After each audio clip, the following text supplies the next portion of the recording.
Sua tumba, descoberta recentemente em 1922, estava tudo praticamente intacto. Criou-se a maldição. O que não esperavam é que essa descoberta traria o inimaginável. Tutankhamon foi um faraó da 18ª dinastia. Desde a descoberta de sua tumba intacta, foi referido coloquialmente como Rei Tut. O seu nome original, Tutankhaton, significa imagem viva de Aton, enquanto que Tutankhamon significa imagem viva de Amon. A descoberta de 1922 por Howard Carter da tumba de Tutankhamon, financiada por Lord Carnarvon, recebeu cobertura da imprensa mundial. Isso então despertou um renovado interesse público pelo Antigo Egito, do qual a máscara mortuária de Tutankhamon continua sendo um símbolo popular. Exibições de artefatos de sua tumba percorrem várias exposições internacionais. Em fevereiro do ano de 2010, o resultado do teste de DNA confirmaram que ele era o filho da múmia encontrada na tumba KV-55, que alguns acreditavam ser Akhenaton. Sua mãe era a irmã e a esposa de seu pai, cujo nome é desconhecido, mas cujos restos mortais são positivamente identificados como a múmia Dama Jovem. Tutankhamon era filho de Akhenaton, anteriormente Amenhotep IV com alguma irmã do próprio Akhenaton, ou possivelmente até uma de suas primas. Ainda como príncipe, ele era conhecido como Tutankhaten. Subiu ao trono em 1333 a.C., com a idade de 9 ou até 10 anos, assumindo o nome de Nebi-Ke-Peruré. Sua mãe de leite foi uma mulher chamada Maia, segundo conta em seu túmulo em Saqqara. Quando se tornou rei, ele se casou com uma meia-irmã chamada Ankhesempaton, que mais tarde mudou seu nome para Ankhesenamon. Tiveram 2 filhas, nenhuma das quais sobreviveu à infância. Estudos de tomografia computadorizada lançados em 2011 revelam que uma filha nasceu prematuramente aos 5-6 meses de gestação e a outra a termo aos 9 meses. A filha que nasceu aos 9 meses de gestação tinha espinha bífida, escoliose e deformidade de Sprengel, uma condição que afeta a posição da escápula. Dada sua idade, o rei provavelmente tinha conselheiros muito poderosos, presumivelmente incluindo o general Horemheb, grão-vizir, o possível filho de Ai na lei e sucessor, e o grão-vizir Ai, que sucedeu a Tutankhamon. Horemheb registra que o rei o nomeou senhor da terra como príncipe hereditário para manter a lei. Ele também notou sua capacidade de acalmar o jovem rei quando seu temperamento se agitava. Mas o que se esconde por trás da tumba de Tutankhamon? Afinal, há mais de 100 anos, em novembro de 1922, o egiptólogo britânico Howard Carter fez aquela que seria considerada uma das maiores e mais importantes descobertas arqueológicas do século XX, a tumba do antigo rei egípcio Tutankhamon, no Vale dos Reis. Além de toda a riqueza e importância do achado, o que torna a descoberta ainda mais mística é a inquietante maldição da tumba do rei Tutankhamon. Afinal, ao longo dos anos seguintes à descoberta, diversos membros da equipe de arqueólogos pereceram de forma um tanto quanto misteriosa. Um século depois, em artigo publicado no Journal of Scientific Exploration, o JSE, o pesquisador aposentado Ross Fellows afirma ter resolvido a infame maldição do faraó. Em seu artigo, Fellows diz acreditar que níveis tóxicos de radiação emanados de urânio e resíduos venenosos tenham permanecido dentro da tumba desde que ela foi selada há mais de 3.000 anos. Os níveis de radiação dentro da tumba de Tutankhamon seriam tão altos que qualquer pessoa que entrasse em contato com eles poderia muito provavelmente desenvolver uma doença fatal causada pela radiação e câncer. Tanto as populações contemporâneas como as do Antigo Egito são caracterizadas por incidências invulgarmente elevadas de cancros hematopoiéticos de osso, sangue e linfa, para os quais a principal causa conhecida é a exposição à radiação. Bom, Ross ainda deixa claro que tal radioatividade não está isolada da tumba de Tutankhamon. Níveis de radiação excepcionalmente elevados foram documentados nas ruínas das tumbas do Antigo Reino e espalhados por locais no Egito. A radiação foi detectada pelo contador Geiger em 2 locais em Gizé, adjacentes às pirâmides. acrescentando que se trata de radônio, um gás radioativo que também foi detectado em vários túmulos subterrâneos em Saqqara. Bem, todas essas leituras foram consideradas intensamente radioativas. Os estudos modernos confirmam níveis muito elevados de radiação em tumbas egípcias antigas, na ordem de 10 vezes os padrões de segurança aceitos. Bem, também existe a teoria de que aqueles que construíram as tumbas antigas sabiam das toxinas emitidas nos avisos misteriosos gravados nas paredes. A natureza da maldição foi explicitamente inscrita em algumas tumbas, sendo uma delas traduzida como "aqueles que quebrarem esta tumba encontrarão a morte por uma doença que nenhum médico pode diagnosticar". Outras traduções ameaçadoras, como "proibido por causa de espíritos malignos", podem ter alimentado significativamente o medo de que maldições sobrenaturais, conforme recorda o Metro do Reino Unido, esses temores se intensificaram com as mortes misteriosas de Lord Carnarvon, que financiou a escavação em 1922 e supostamente caminhou pelas salas cheias de tesouros e de vários outros depois de abrirem a tumba selada. Carnarvon morreu poucas semanas após o diagnóstico incerto de envenenamento do sangue e pneumonia. O egiptólogo Arthur Weigel, supostamente, disse aos colegas que Carnarvon estaria morto dentro de 6 semanas ao entrar na tumba. Isso quem afirmou foi o próprio estudo. Já Howard Carter, a primeira pessoa a entrar no túmulo de Tutankhamon com Carnarvon, morreu em 1939 após uma longa batalha contra o linfoma de Hodgkin, que se suspeitava ser causado por envenenamento por radiação. Bem, enquanto isso, o egiptólogo britânico e escavador independente Arthur Weigel, que também esteve presente na abertura da tumba, é apontado por ser o responsável por iniciar o mito da maldição. Que coisa impressionante, né? Bom, ele morreu de câncer em 1934 aos 54 anos. O artigo recorda ainda que no total 6 das 26 pessoas que estiveram presentes na abertura do túmulo morreram no espaço de uma década. Eles sofreram devido a asfixia, acidente vascular cerebral, diabetes, insuficiência cardíaca, pneumonia, envenenamento, malária e exposição a raio-x. Além das mortes inexplicáveis, a teoria da maldição do faraó também foi alimentada por eventos estranhos que aconteceram. Segundo o National Geographic, na época em que as escavadeiras abriram a tumba, o Cairo teria sofrido uma bizarra queda de energia e uma estranha tempestade de areia. Bom, a certa altura, durante a escavação, o cão favorito de Carnarvon supostamente soltou um uivo arrepiante e de repente caiu morto. Já o homem que financiou a escavação teria sido uma picada de mosquito e ficou gravemente infectado, o que teria causado a sua morte. Fascinante saber sobre isso, não? O surgimento de um rei. Bastante problemático e com poucas evidências arqueológicas que sustente a sua existência. Vários pesquisadores dizem que há uma falta de registros e uma dificuldade em interpretar as inscrições, é o que vamos decifrar a partir de agora. Enigmas do passado.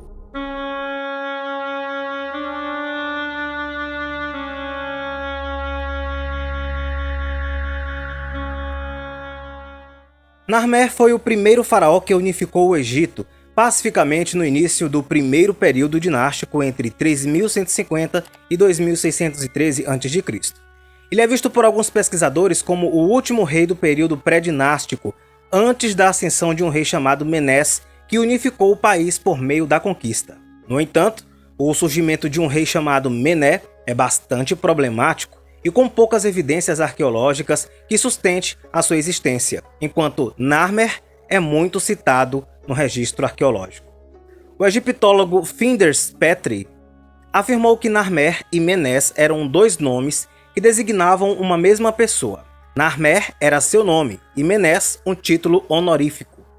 Essa mesma afirmação, claro, se aplica também a outro faraó chamado Or-Ahá, também associado a Menés. Or-Ahá foi o segundo rei da primeira dinastia que também teria unido o Egito sob um governo central. Se Or-Ahá unificou o Alto e o Baixo Egito, então Menés era apenas um título honorífico significando aquele que perseverar.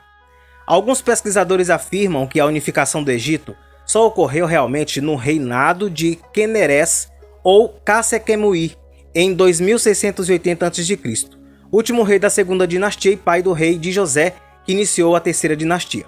No entanto, há evidências claras de que o faraó Den usava uma coroa do Alto e Baixo Egito, indicando, claro, a unificação sobre o seu reinado. Agora vamos para mais explicações para você entender melhor. A paleta de Narmer mostra com a mesma clareza o rei Narmer usando uma coroa de guerra do Alto Egito e a coroa vermelha do Baixo Egito, indicando que a unificação ocorreu pela primeira vez sob o seu comando. O estudioso Douglas J. Brewer explicou que o processo de unificação foi lento e estimulado pelo crescimento econômico.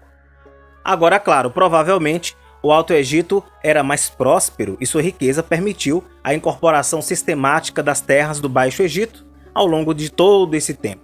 Agora, se o rei foi Narmer, o outro nome, este faraó, criou a base para o surgimento de uma das maiores civilizações do mundo antigo. Este artefato contém hieróglifos em ambos os lados. Em um dos lados, Narmer é retratado usando uma coroa de guerra do Alto Egito e uma coroa vermelha do Baixo Egito, indicando que a região do Baixo Egito foi conquistada por ele. Agora, a próxima cena é a maior gravura na paleta, onde dois homens aparecem enroscando os pescoços de criaturas desconhecidas. Vamos à frente. Ninguém consegue interpretar de forma conclusiva qual o significado desta seção. Na parte inferior da paleta, o faraó é representado como um touro rompendo as paredes de uma cidade com seus chifres e pisoteando seus inimigos com os cascos. No outro lado, considerando o verso da paleta, é uma imagem única e coerente de Narmer com sua arma de guerra pronto para derrubar um inimigo que ele segura pelos cabelos. E agora, aos seus pés estão dois outros homens mortos ou tentando escapar. Atrás do rei está um servo careca segurando suas sandálias, enquanto na sua frente e acima de sua vítima, o deus Horus é retratado cuidando de sua vitória.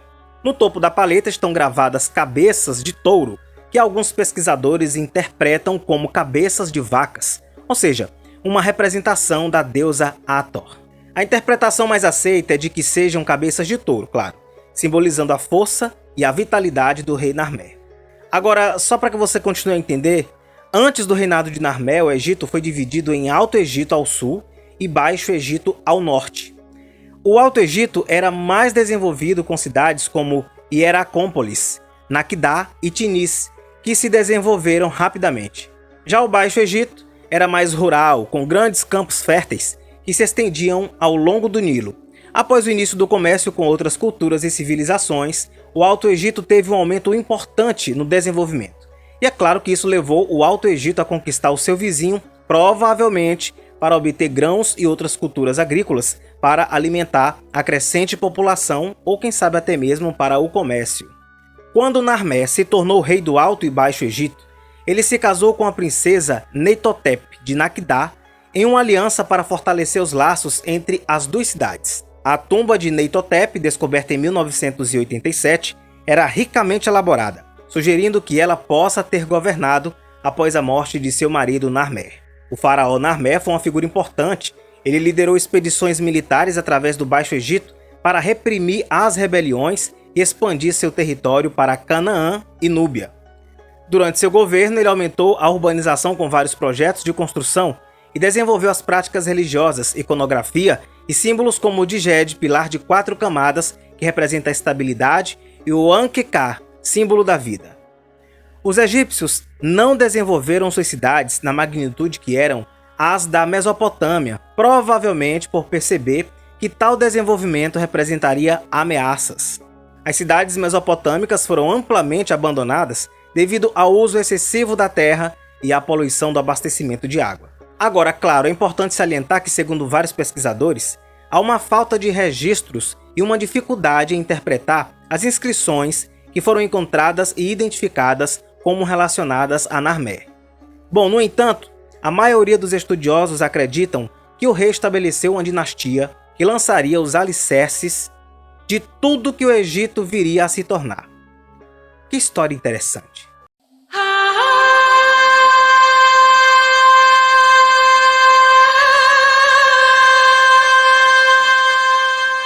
uma das poucas mulheres que se tornaram faraó. Seu reinado, marcado por grandes construções e por um forte comércio internacional. Mas afinal, quem é ela e por que tentaram apagar ela da história? É o que vamos decifrar para você a partir de agora. Apagada na história.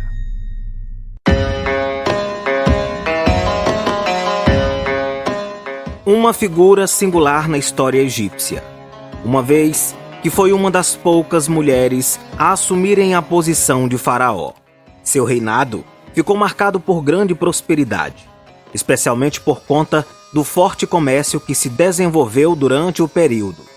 Ela foi faraó por 21 anos, durante o século XV a.C., nascida por volta do ano 1507 a.C., sendo filha de Tutemés I, faraó, e sua primeira esposa, a rainha Amossis.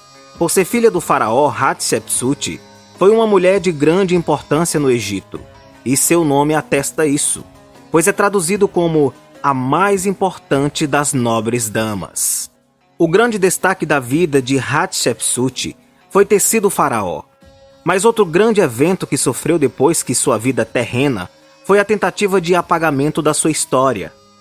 Uma série de esculturas e outros artigos sobre Hatshepsut foram vandalizados para apagar os rastros de sua existência, fato atribuído pelos historiadores e Amenófis II, filho de Tutemés III. Pai de Hatshepsut e então faraó, Tutemés I preocupava-se com a continuidade de sua linhagem. Ele não teve nenhum herdeiro com sua primeira esposa, mas teve um filho, Tutemés II, com sua esposa secundária. Tutemés I casou Tutemés II com Hatshepsut para garantir a legitimidade de seu filho, também meio-irmão de Hatshepsut. A ligação de Hatshepsut com o trono egípcio teve início com a morte do pai dela. Após Tutemés I morrer, Tutemés II tornou-se faraó e Hatshepsut, sua esposa, tornou-se rainha do Egito. Bom, nessa posição ela também assumiu a posição de esposa de Deus, um cargo muito importante relacionado à adoração de Amon. Nessa função, ela atuava como auxiliar do alto sacerdote do templo de Amon em Karnak. Essa função também lhe dava importantes poderes políticos. Do casamento de Hatshepsut e Tutemés II, nasceu uma filha chamada Neferuré. Como Hatshepsut não teve um herdeiro com seu marido, sobrou para Ísis, a esposa secundária do faraó, Gera I. Com Ísis, o faraó teve Tutemés III, nascido por volta de 1481 a.C. Pouco tempo depois, em 1479 a.C., Tutemés II faleceu, deixando o trono para o herdeiro. Quando Tutemés II morreu, Hatshepsut assumiu como regente do Egito porque Tutemés III não tinha a idade para tanto. Essa regência era apenas um governo de transição até que Tutemés III tivesse idade suficiente, mas durante o 7º ano de sua regência, Hatshepsut assumiu como faraó. Os historiadores não sabem como se deu essa transição de Hatshepsut de regente para faraó, mas ela de fato assumiu o poder egípcio por mais de 20 anos. Ela assumiu os títulos de um governante máximo, embora ainda chamasse publicamente Tutemés III de faraó. A subida de Hatshepsut a tal posição aconteceu em 1478 a.C. Ela foi o 5º faraó da 18ª dinastia e seu reinado ficou marcado pelo desenvolvimento do comércio. Hatshepsut procurou usar a iconografia egípcia como um meio para reforçar a sua posição no poder. As esculturas e os desenhos a retratavam com feições masculinas, escondendo traços do corpo feminino como as mamas. Os historiadores entendem que ela usou desse artifício como um meio de fortalecer o seu poder simbolicamente. Ela nomeou a própria filha para a posição de esposa de Deus e garantiu que ela se casasse com Tutemés III.